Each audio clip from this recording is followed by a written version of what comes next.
अज्जा को अच्छी तरह गूंद लीजिए और कोशिश करिए कि आपका आटा सख्त ना हो।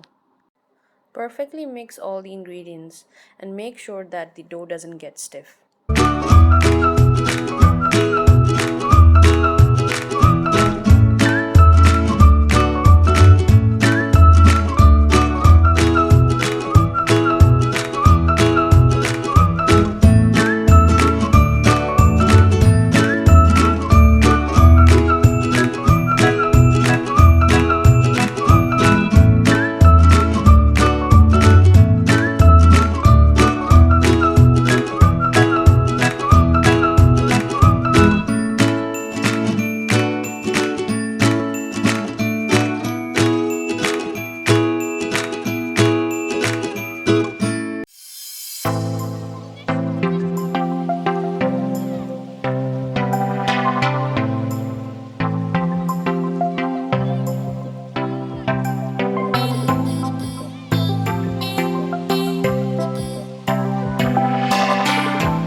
अगर आप चाहें तो दूध को गाढ़ा करने के लिए 2 टेबलस्पून कॉर्नफ्लोर शामिल कर दें।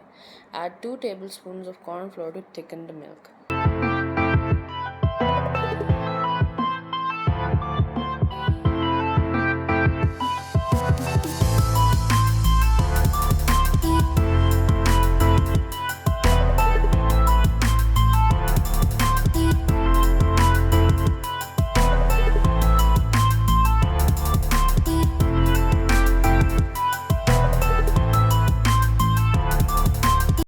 आपकी मज़ेदार रस मलाई तैयार है।